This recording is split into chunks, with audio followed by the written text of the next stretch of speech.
friends. We are back again with another value packed podcast. And today we are having none other than our paint manufacturer of the team, very amicable, very friendly, humble businessman, Shreyom Datta. Welcome, Shreyom, to BNI Exclusive Podcast. Thank you, Gaurav and Pranay. I'm thrilled to come here and thank you for inviting me to this podcast. Shreyom, just to begin with, how you would like to get introduced to our viewers? If you think of colors, just think of me. Super, super. That sets a great context to our entire value driven podcast. So, we will begin with our set of questions. Pranay, over to you. Sure. Thanks, Gaurav, and good to see you, Shiom. So we Likewise. start with this. We start with the set of questions. Since you have been in the paint industry for a long time, so how do you ensure the quality and consistency of the paints which are there during the large scale production? Okay, so I'll give you a little bit of background regarding my company. So Zen Poland was established back in 1983 and by my father. His name is Mr. Sanjay Kumar Datta, and I am the second generation. I joined the business in 2017. So, what initially when the business started, we were not manufacturing paints. We were manufacturing pigments, which are required in paints, which we still do. And then later on in the years, we forward integrated and started making paints. So paints has various types of segmentation, primarily divided into decorative paints and industrial paints. Primarily, you guys are more aware of decorative paints because you see the advertisements like Asian Paints and Berger, whatever used on your houses. And there's a big segment, which is the industrial paints. So so what our core company policy is quality, quality, and quality. There are different parameters of businesses which has to be taken care of. But at the end of the day, if I am to build a long-term relationship with my customers and the intention is to grow the business, quality is all that matters. Yes, price, delivery, everything. If there's every department which matters, it's a conglomerate of everything. But the quality is our primary goal. For that, we have taken a lot of steps. We have our QC department, we have our R&D department, we have a permanent technician in-house, and we also have big technicians who consult us. And our goal is to continuously improve the process, to upgrade our formulas, to be at par with technology, and so that we can grow ahead. Great, Shreyam. That's So, Shreyam, what role does sustainability and eco-friendly production play in the paint manufacturing industry? Well, sustainability has a big role. And so, for example, there are certain raw materials which, with time and studies, have been eventually banned. For example, some chemicals like lead octet and all that. Now, if you see paint products, you'll see 100% VOC and no lead because these things are carcinogenic. So, it's not good for us. So, eventually, so maybe if on removing these raw materials, maybe the cost of production goes high, but that's for everyone. But we as an industry collectively have taken a decision that we do not want to use these products. So the goal is to always go towards eco-friendly products because you have to consider environment, because if we are here, only if the environment is here. absolutely sure. So as you just mentioned, if someone thinks of color, they should think of Poland. So my next question is that how do you keep up with the changing color trends with the, customer preferences in the paint industry? So we always do a 3-month market analysis where our sales and marketing executives travel extensively to different areas to not sell or market products, but to do an overall helicopter view, to do an overall analysis of the market. What are the changing trends? because if you know that in this time, especially the upcoming generation, uh, taste and style changes in a wave, right? So it's exactly applicable for our industry as well. Today maybe some colors are in trend, tomorrow it might not be. Today some products are heavily used, it might get obsolete in 2 years. So you have to keep updated. For that we do quarterly market analysis also, and we have monthly sales meeting where the team discusses what are the upcoming products, what are new things. We always try to think out of the box because everyone is trying to compete in the market. So you need to have a feather on your hat. So we always have a brainstorming session every month with a complete sales team. And yeah, we have to be updated. And technology plays a big role in this. So we are technologically also, we have certain machines and certain analysis programs, which gives us the next 5-year future trends. So, yeah. And Shreyo, you spoke about interactions with your team at a regular basis. So when we talk about team meetings, we cannot forget about profitability as well, right? So tell me something. Pricing in paints must be playing a very critical role. And considering the fluctuations in the raw material cost in your industry, how do you ensure that profitability is there continuously and sustainably for your business? Right. So profitability is the key to growth of a business. So there are two ways to look at it. This is my personal opinion. One is you chase turnover, that I want 1,000 crore. And one is you chase your net profitability to see the financial health of your company. I personally do not chase turnover, but more of keeping the company's health very high, financial health. So what we primarily look into for profitability is, first is we do not have a monopoly in the market. It's an open market. There are so many competitors. New big houses of people are coming in, like say Billa and couple of other JSW. Big companies are coming in because there is opportunity. It's India. India is an ever-growing economy. It's a developing economy. So construction will happen, keep happening. So it's a huge market. So right now, paints industry is around, I think, 62,000 crores, and we are approximately assuming it to reach like 1 lakh crores by another 5 years, uh, plus minus like 5%.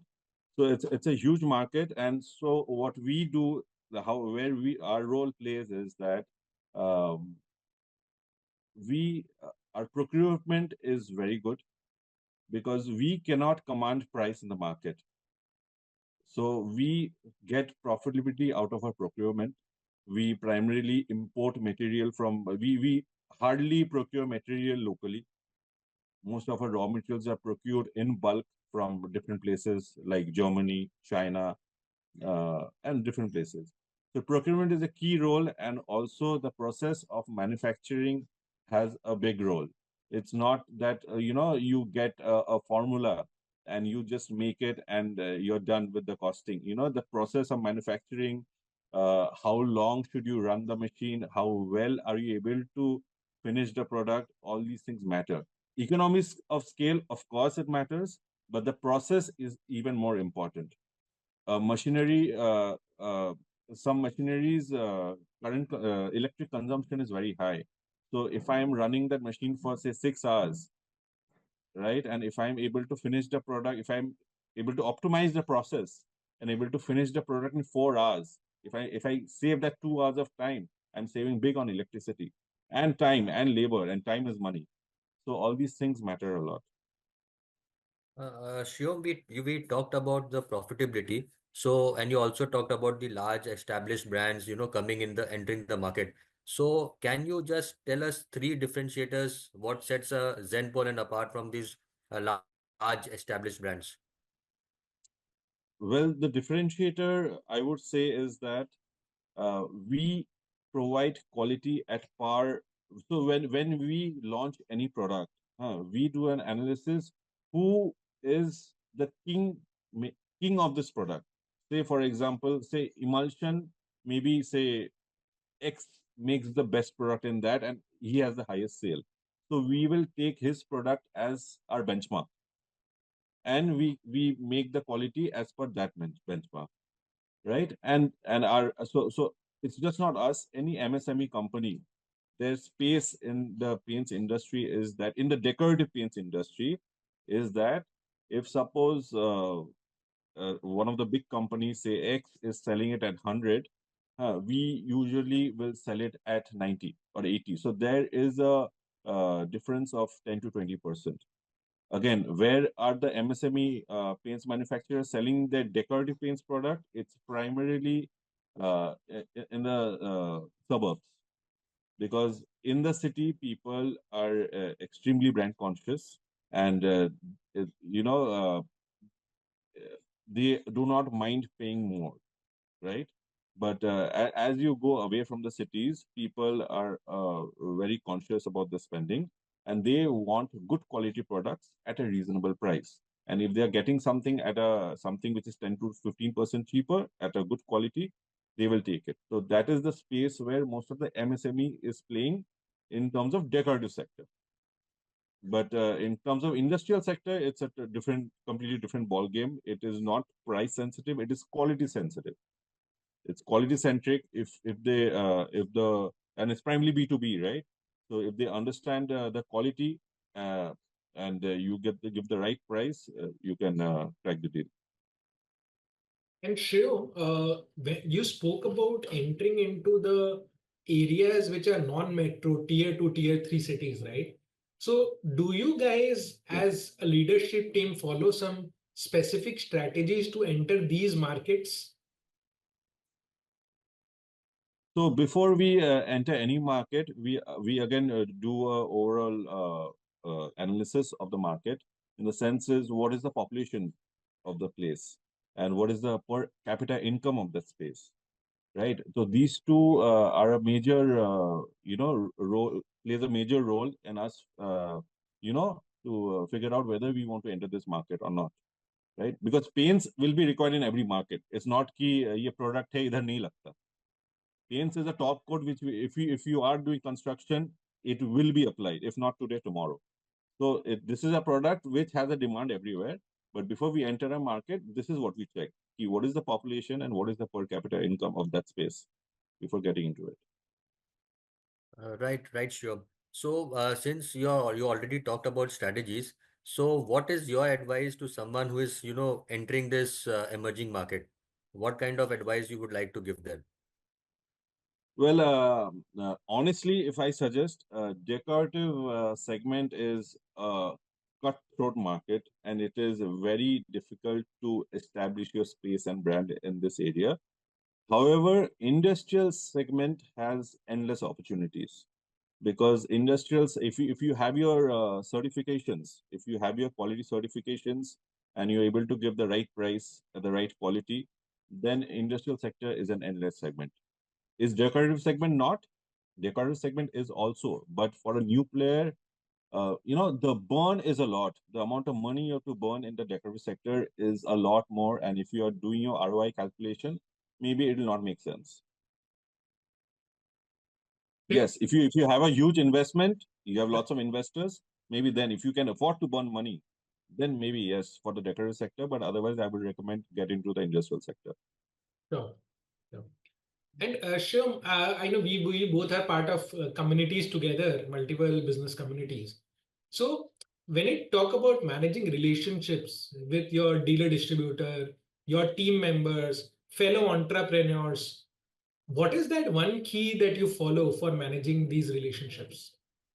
So again, circling back to what Pranay asked me, how do we differentiate ourselves? So one of our key differentiator is personal relationship. So in business, of course, you have to give the right price and the right quality and the right services. But relation in this industry makes a big difference. And I believe today I can set up a 10-acre factory, I can set up a 1,000 square foot office. But if I do not have manpower, if I do not have the people who's going to run the business for me? Today, I'm sitting here with you doing the podcast, but my factory is running, my sales team is running, so accounts is happening. So at the end of the day, every business has to be people centric, right? So personal relation in every area of your business, be it your dealers and distributors, or your customers, or be it your factory people, or be it your office people, you need to build a relation, one-on-one relation with everyone. And we consciously do a one-to-one meet with every employee once a week. We try to, at times we are not able to, but we do a one to, we always, so there is we do three monthly meetings, like a factory meeting, an office meeting, and a sales meeting. But it's a group meet, more of a brainstorming session. But we also do one-to-ones where it's an open conversation. I'm not your boss. I'm not your director. We are having a conversation. What is the goal? We need to go ahead. We need to grow. What do we need to do for that? So that really helps in building a relationship. That's something great which Shivam you have been doing. So coming to the next question is can you share a story where a customized paint solution which you developed for your customer became a big hit, which is a story which is very close to your heart. Right. So a lot of times some customer will request, I want this particular type of paint which is not available. So we never say no to any opportunities of business. So we have an R&D team, and we will, so there was recently an incident where, this guy wanted to supply to a certain contractor, and because it's all tender, right? So the bidding was really low. So he said, look, I have to, I will only get the bid if I am able to quote in this price. And the product which he wanted was an expensive one, so the RMC wasn't matching his ask. So we sat down with him. We collected some similar samples. We did the R&D, and within a good month and a half, we cracked the product in his price requirement. And yeah, it worked, and the business is still going on. Superb, Shyam. Shyam, when we talk about our community BNI exclusive, so what has been your journey like before BNI and after joining BNI exclusive? Well, I would say BNI has just been an reinforcer of the values which I knew were important to run and grow a business. So, as we say, right, give us gain. It's very important that you first, if I'm meeting anyone, it inculcates these values in you. Where now, even outside BNI, if I'm meeting someone, first I'll try to see how can I help this person, where can I connect this person, not by thinking, oh, maybe I'm going to get something in return. I just want to help people, right? In any way, be it personally, be it professionally. So this givers gain is, one of the things, which we keep hammering in our head. Every meeting we say it, givers gain, givers gain. So somewhere, it gets in your subconscious mind, and you eventually, it becomes a part of your discipline. Yes, yes. And I mean, very much talking more about the giver skin itself. Thank you so much for being a giver to our viewers, Shivam. I'm pretty sure this will be a ready reckoner for those people who want to get into paint manufacturing and also entrepreneurs at large, to understand directly from the horse's mouth in terms of what goes behind the scenes from paint manufacturing background. Thank you so much, Shivam, for being with us and sharing your valuable lessons. Thank you. It has been an absolute pleasure. Thank So, you so much.